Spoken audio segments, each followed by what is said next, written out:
শ্রাবণ মাসের প্রতি সোমবার শিবের মাথায় দুধ, দই, ঘি, মধু দিয়ে জল ঢাললে খুব শুভ ফল দেয়। এই কারণে প্রত্যেক মহিলারা শ্রাবণ মাসে শিবের ব্রত করে। শ্রাবণ মাসে শিব পার্বতী এই ব্রত করলে স্বামী স্ত্রীর সম্পর্ক তিক্ততা দূর হয় এবং সম্পর্ক সুমধুর হয়। শিবের মাথায় জল ঢালার পরে বেলপাতা অর্পণ করলে শিব ঠাকুর খুব সন্তুষ্ট থাকে। আকন্দ ফুলের মালা শিব ঠাকুরের খুব প্রিয়, এর জন্য একটা মালা পরিয়ে দেব।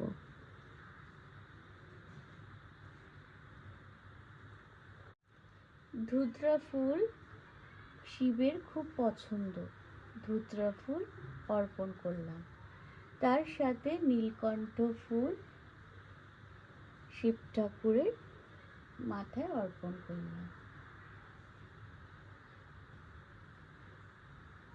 কটি উপকরণ দিয়ে শিবের পুজো করলে স্বামী স্ত্রীর সম্পর্ক খুব ভালো হয় এবং তিক্ততা দূর হয়ে একসাথে সংসার করতে পারে।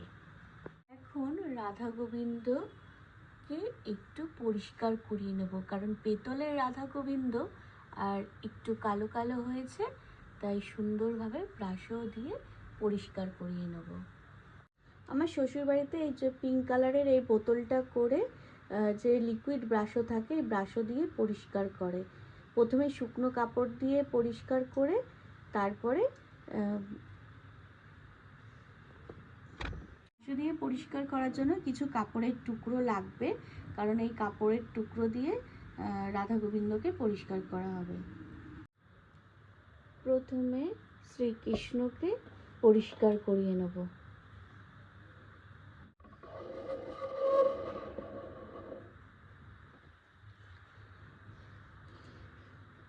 লিকুইডটাকে একটু কাপড়ের টুকরোর মধ্যে ঢেলে নেব।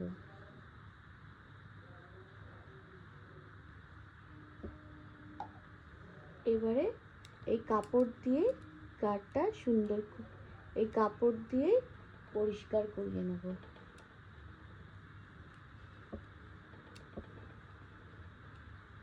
দেখে করতে হবে যাতে শ্রীকৃষ্ণের চোখে ব্রাশটা না লাগে। এইভাবে যতক্ষণ না পরিষ্কার হবে ততক্ষণ কাপড় দিয়ে পরিষ্কার করতে হবে। এইভাবে আমার শ্বশুর বাড়িতে রাধা গোবিন্দকে পরিষ্কার করা হয়। এটি আমি আমার শ্বশুর বাড়িতে এসেই শিখেছি।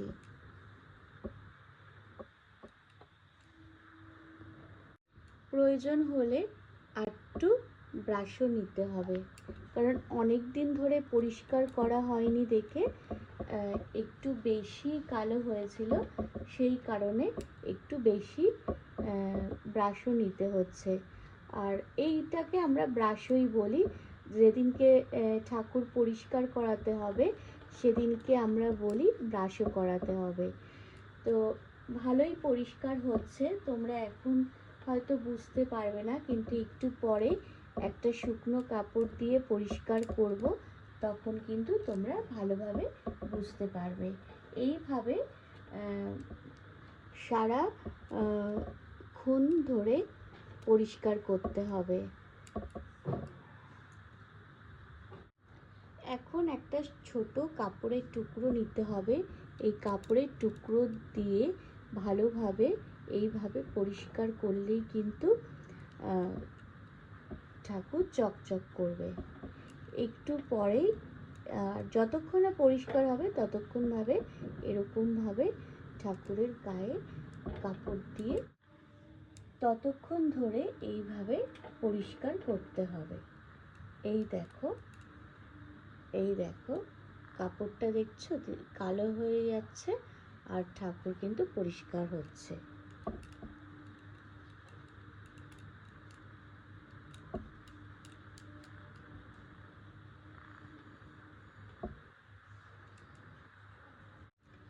এইভাবে পরিষ্কার করলে দেখবে ঠাকুর খুব চকচক করে।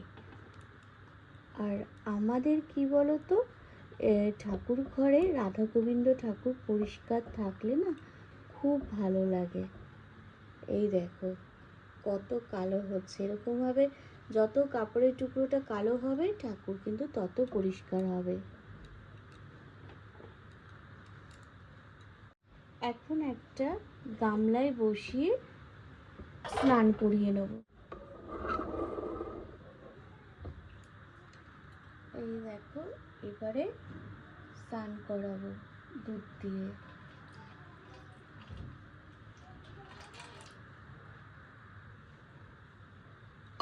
তারপরে জল দিয়ে স্নান করিয়ে নেব।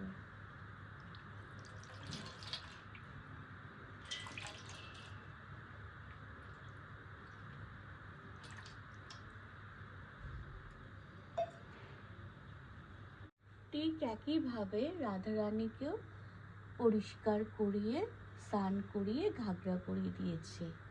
আর তার সাথে গোপাল সোনাদেরও পরিষ্কার করিয়ে স্নান করিয়ে নতুন জামা পরিয়ে দিয়েছি। এখন মনসা দেবীর ঘটে জবা ফুল দিয়ে দেবো।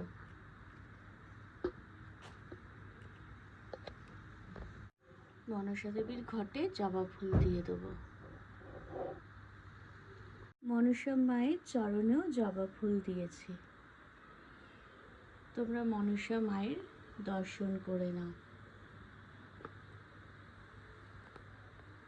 শীতলা মায়ের ঘটে জবা ফুল দিয়ে দেবো। চরণেও জবা ফুল দিয়ে দেবো। তোমরা শীতলা মায়ের দর্শন করে নাও। কিছু জবা ফুল আছে তো মনসা মায়ের চরণে দিয়ে দিলাম।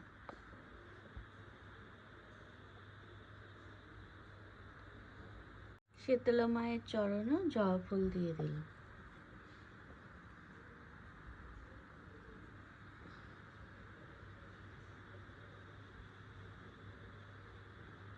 মহাদেবকে বেলপাতা অর্পণ করলাম।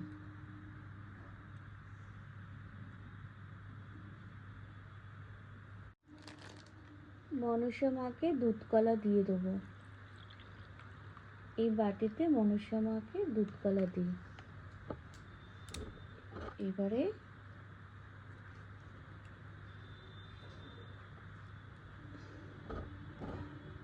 কলা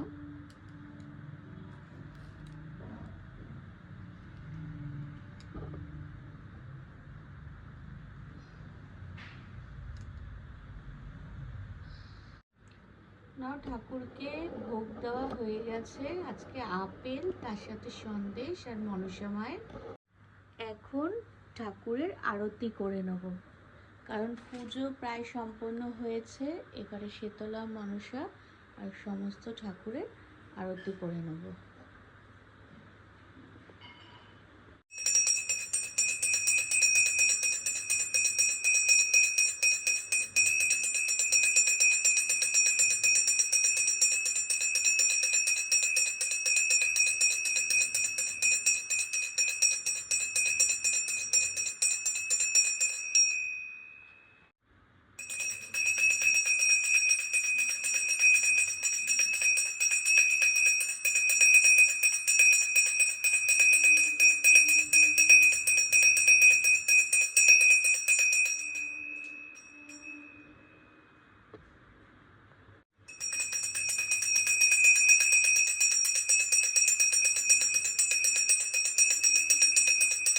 প্রতিদিন আমি এইভাবেই পুজো দিয়ে থাকি।